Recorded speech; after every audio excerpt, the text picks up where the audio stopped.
Private. Ryan had always been confident in his strength and his position on the military team.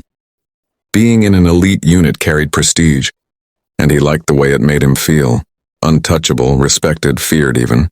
But that sense of invincibility would soon collide with consequences. He had never imagined.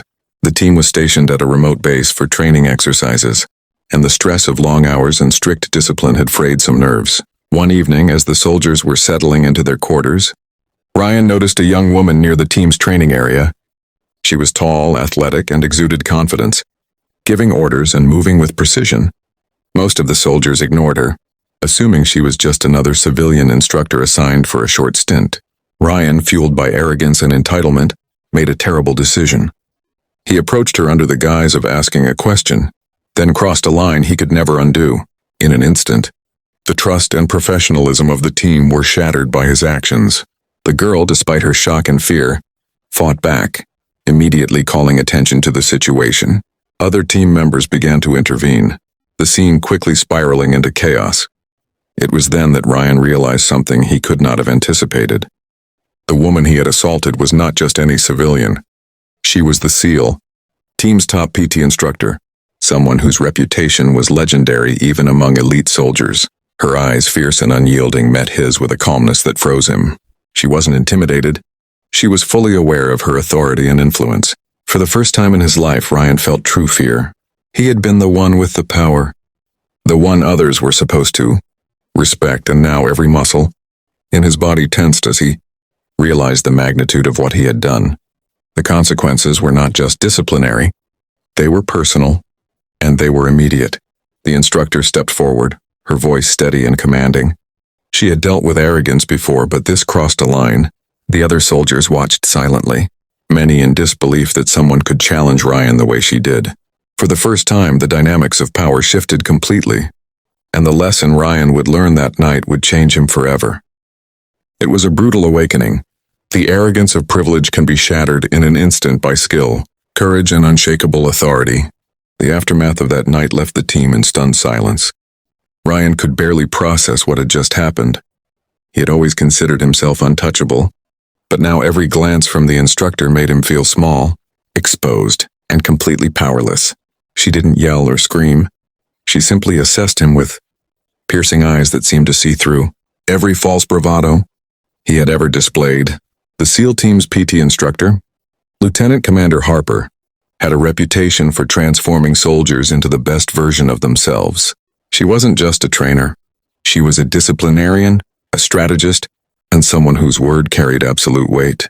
And now Ryan had put himself directly in her path, not as a trainee, but as someone who had committed an unforgivable act. "Get up!" Harper commanded, her voice calm yet unyielding. "You will run every obstacle course alone, and when you're done, you will clean the entire training facility, every corner. Do you understand?" Ryan, humiliated, nodded. He had no choice. The other soldiers watched in quiet awe as Harper turned back to the rest of the team, her authority unshaken, her presence commanding respect. No one dared intervene or speak. She was a living reminder that power isn't just physical. It comes from discipline, experience, and moral authority. As Ryan struggled through grueling exercises, every step reminded him of his arrogance. He felt the exhaustion in his muscles, the sting of dirt and sweat, and most painfully, the weight of his own shame. His colleagues went about their training, silently observing, and some exchanged glances that said it all. No one was untouchable, and actions had consequences, especially when you crossed the wrong person. By the end of the day, Ryan's pride had been stripped away. He had learned something that no lecture or punishment could have taught. Respect is earned, and fear is only temporary. Authority and integrity are lasting. When Harper finally approached him again, she didn't smile, nor did she show anger. She simply said, "Your behavior yesterday was unacceptable. Redemption is earned through action, not excuses. The team deserves better, and so do you. Remember that." Ryan nodded, his chest heaving, realizing that his life and his place on the team depended not on his previous arrogance, but on the effort he would now put into proving he could change.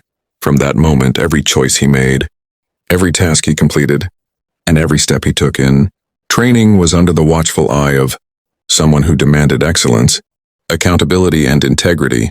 Harper had turned what could have been a career-ending moment into the beginning of a brutal but necessary lesson. Weeks passed and Ryan's world had completely changed. The once arrogant soldier who thought power came from strength alone had begun a grueling journey of self-discovery.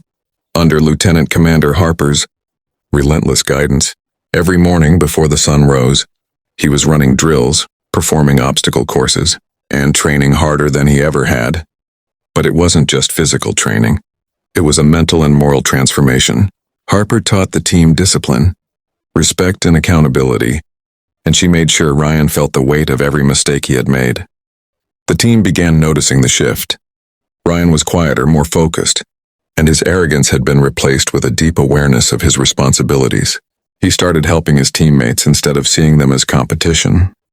Every act of leadership or initiative was measured, deliberate, and thoughtful, always guided by the principles Harper instilled. One afternoon, Harper called Ryan aside. Her eyes were stern, but there was a trace of approval. "You've come far," she said.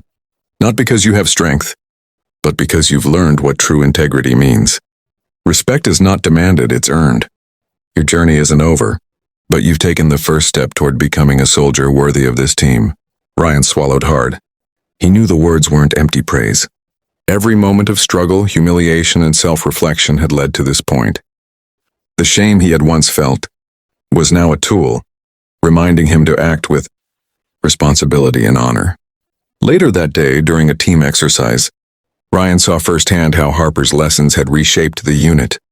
The team moved with cohesion, respect, and trust, qualities Ryan had previously dismissed. And for the first time, he felt he truly belonged, not because of his previous accomplishments or fear he inspired, but because he had earned his place through humility, effort, and accountability. That night, as he looked at himself in the mirror, Ryan realized the harsh truth. One moment of arrogance had almost destroyed him. But thanks to Harper's unwavering discipline and moral authority, he had been given a second chance, not just to survive in the SEAL team, but to become someone he could respect himself. The lesson was clear: power without integrity is meaningless. Arrogance can crumble in an instant, but courage, accountability, and honor endure. And sometimes, the toughest teachers are the ones who refuse to let you hide from your mistakes. Ryan understood now. He would never forget it. Harper had transformed his life, and for the first time, he was ready to truly be a soldier worthy of the title.